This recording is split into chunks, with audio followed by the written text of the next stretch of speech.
तिरुपति बालाजी मंदिर में मिलने वाले प्रसाद को लेकर हुए ताजा खुलासे ने हर किसी को हैरान कर दिया है। यकीन करना मुश्किल है कि प्रसाद में जानवरों से की चर्बी से जो घी था उसका इस्तेमाल होता था, और ये खुलासा किसी और ने नहीं बल्कि आंध्र प्रदेश के सीएम चंद्रबाबू नायडू ने किया है। और उनका ये आरोप है कि इसके पहले की सरकार यानी जगन मोहन रेड्डी की सरकार के शासनकाल में ये होता था। तो सवाल इस बात का है कि ये क्या सनातन धर्म की आस्था के साथ खिलवाड़ करने की कोशिश की जा रही थी, और इसे लेकर अब जो काशी के साधु संत हैं, जो बुद्धिजीवी वर्ग के लोग हैं, उनके बीच आक्रोश है। हम सीधे उनसे ही बात करने की कोशिश करेंगे।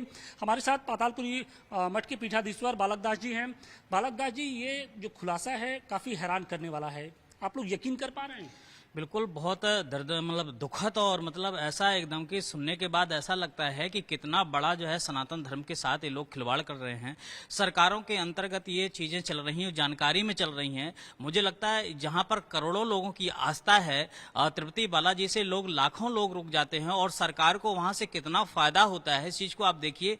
वहां कितना चढ़ावा आता है, उससे सरकारें चलती हैं, और वहां पर इस प्रकार की गंदगी फैलाई जा रही चरबे की से जो है जो घी बन रहा है, उससे इस प्रकार का जो है प्रसाद बन रहा है। निश्चित रूप से बहुत जो है ये दुखद बात है, निंदनीय बात है। इस पर तत्काल वर्तमान सरकार को संज्ञान लेना चाहिए, और इतना बड़ा अपराध, ये तो पाप बन रहा है, और इससे तो निश्चित रूप से केवल सनातन धर्म नहीं पूरे विश्व के लिए हानिकारक इस चीज होगी, और पूरे मुझे लगता है कि जितने जनजीव हैं सबके लिए इसमें असर पड़ेगा, क्योंकि भगवान तिरुपति बालाजी महाराज कोई साधारण नहीं है, और साक्षात अवतार है, साक्षात यहाँ पर विराजमान है। और इस प्रकार की गतिविधियां अगर सरकार के अंतर्गत रहती हुई चल रही हैं तो ये बहुत बड़ी दुखद बात है। इस बात का भी है कि बहुत सारे जो संत हैं वो ये कह रहे हैं कि सरकार के अधीन जो मंदिर है उनको मुक्त किया जाए, क्योंकि जब से सरकार के अधीन ये मंदिर होने लगे हैं वहां पर गैर हिंदुओं का जो प्रवेश है वो शुरू हो गया, और इसकी वजह से जो दुर्व्यवस्था है वो सामने आती जा रही है। निश्चित रूप से इस पर कई बार चर्चा भी चल चुकी, और सम समाज ने आवाज, अखिल भारतीय संत समिति ने आवाज उठाई है कि जो मंदिर जो है सरकार के अधीन है उनको जो है साधु संतों को सौंपे जाए, क्योंकि जो पूजा पाठ, जो नियम संयम और जो शुद्धता पूर्वक साधु संत कर सकता है वो सरकारें नहीं कर पाएंगी, वो प्रशासक नहीं कर पाएगा। इसलिए पहले से पद्धति रही है साधु संतों को, मठ मंदिरों को चलाने का, लेकिन जो आज सरकारें अपने लालच में पड़ करके और उनको अपने गिरफ्त में करके चल रही है, इसलिए ये सारी चीजें गतिविधि आ रही। मुझे लगता है सरकार को चाहिए कि सारे मठ मंदिरों को साधुओं को सौंप देना चाहिए। हमारे साथ विश्व वैदिक न्यास के अध्यक्ष संतोष सिंह जी हैं। संतोष जी, ये हैरान करने वाली खबर है, आप सनातन के लिए लगातार लड़ाई लड़ते आए हैं, लेकिन ऐसे लोगों से कौन लड़ेगा जो बाकायदे जिनके पास मंदिर की एक तरीके से मंदिर में रहते हैं, मंदिर के कार्यभार देखते हैं, और उनके ही देखरेख में अगर प्रसाद में जानवरों की चर्बी से मिला जो बना घी मिलाया जाए। बिल्कुल हैरान करने वाली बात है। जब सीएम चंद्रबाबू नायडू ने इस बात का खुलासा किया है कि पिछली वाईएसआर कांग्रेस की सरकार ने जो वहां का प्रसाद चढ़ता है, लड्डू चढ़ता है, उसको बनाने के लिए जानवरों की चर्बी का प्रयोग किया, तो निसंदेह ये हम सनातनियों के लिए एक बहुत बड़ा झटका है। और हम समझते हैं कि इस तरह की अगर दुर्व्यवस्था और कुकृत्य कहते हैं हम तो इसको, कि अगर ये हो रहा है और संज्ञान में आया है सीएम के, तो मैं सीएम से भी कहना चाहूंगा कि इसकी तुरंत निष्पक्ष जांच करे और दोषियों को कड़ी से कड़ी सजा दे। फिर विश्व वैदिक सनातन न्यास की तरफ से मैं सरकार से भी कहना चाहता हूं अपने हिंदुस्तान के, कि भाई आप सरकार चलाने का काम करिए ना। आपको हमने चुना है सरकार चलाने के लिए, न कि मठ मंदिर चलाने के लिए। मठ मंदिर चलाने के लिए हमारे संत और पुजारी पर्याप्त हैं, वो बखूबी चला सकते हैं, आपकी आवश्यकता नहीं है। कि सवाल इस बात का है कि कभी बॉलीवुड फिल्मों में सनातन धर्म के साथ खिलवाड़ किया जाता है, जो देवी देवता होते हैं उनको दूसरे रूप में दिखाया जाता है, और अब तो तिरुपति बालाजी जैसे जो आस्था के जो सबसे बड़े केंद्र हैं वहां पर प्रसाद में इस तरीके से खिलवाड़ किया जा रहा है। हिंदुस्तान के आस्था का एक बहुत बड़ा केंद्र है तिरुपति बालाजी, और वहां के प्रसाद में इस तरह का अपराध हो रहा है, ये जघन्य अपराध है। यही नहीं, सबसे बड़ी चीज ये है कि भारत सरकार में जो लोग नुमाइंदे बैठे हुए हैं, जब मठ मंदिरों पे कब्जा कर लेते हैं पैसे के लिए, तो इनमें ये चीजें खत्म हो जाती हैं कि सनातनी व्यक्ति का ही प्रवेश वहां पे होना चाहिए, और गैर सनातनियों का जो प्रवेश वहां पे हो रहा है, ये जाकर के इसमें इस तरह का कार्य कर रहे हैं। और इस तरह का कार्य जो दुर्भावनापूर्ण है, ये नहीं होना चाहिए। नहीं होना चाहिए। ऐसे लोगों की क्या सजा हो ताकि एक मिसाल बन सके? सजा ऐसी होनी चाहिए जो कि सबको एक तरह का संदेश दिया जाए, क्योंकि भारत सरकार या अपने भारत देश में भारत को विश्वगुरु पहले से कहा गया है, और ऐसे विश्वगुरु होने के बाद भी यदि संत समाज ही सुरक्षित नहीं, मंदिरों में भी जगह भी सुरक्षित नहीं, तो ऐसे सरकार को थोड़ा सा समझाना हम लोगों का कर्तव्य बनता है। सबको एक ज्ञान देना चाहिए, और जो मंदिरों की जगह है वो साधु संतों के ही नाम से करना चाहिए, क्योंकि केवल पैसों के लालच में ये सब करना गलत है। पैसों की ही वजह से आप घी में ये गलत मिला रहे हैं, गलत चीज़ें उपयोग कर रहे हैं, हमारी सेहत के लिए, हमारे धर्म के विरुद्ध गलत कार्य कर रहे हैं। धर्म के विरुद्ध काम किया जा रहा है लगातार। लेकिन ये जो फैशन है वो बढ़ता जा रहा है।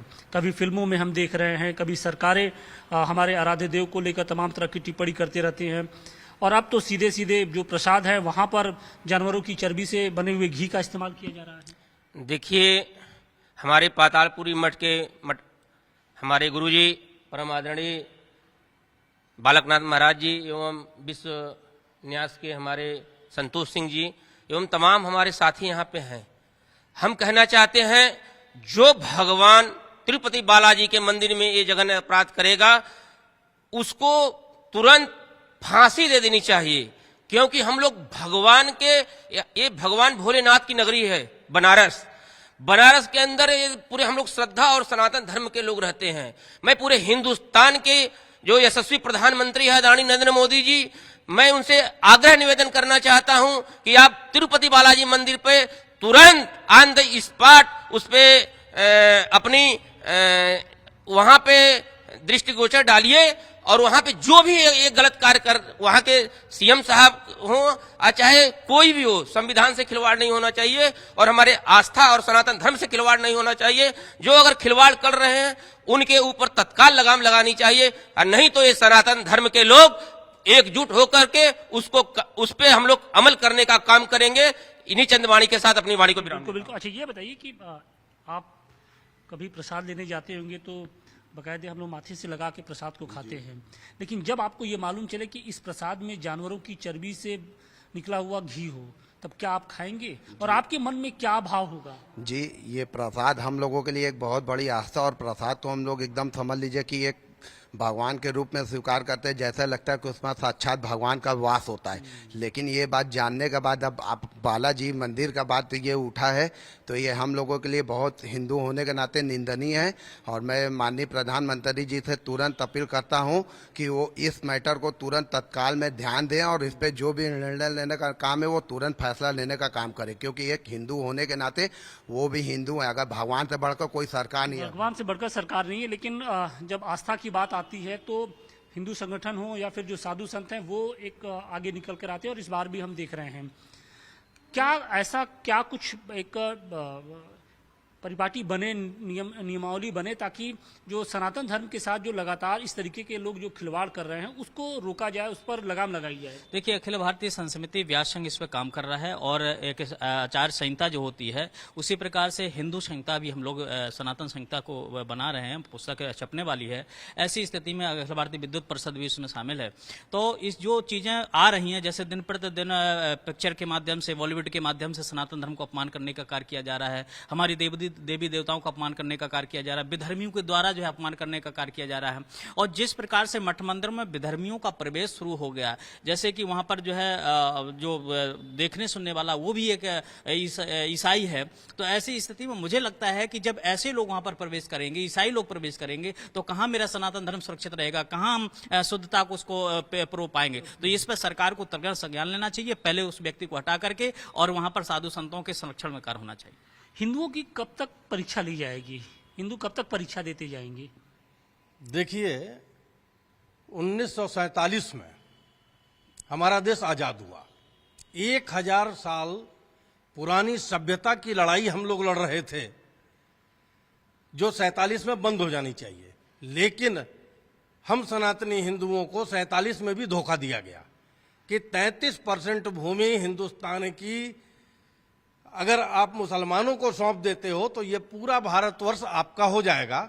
लेकिन वो हमारा नहीं हुआ, हम सनातनियों को अपना देश नहीं मिला। हमें मजबूर किया गया कि जिनको हमने 33% भूमि अपनी दी वो भी हिंदुस्तान में रहेंगे।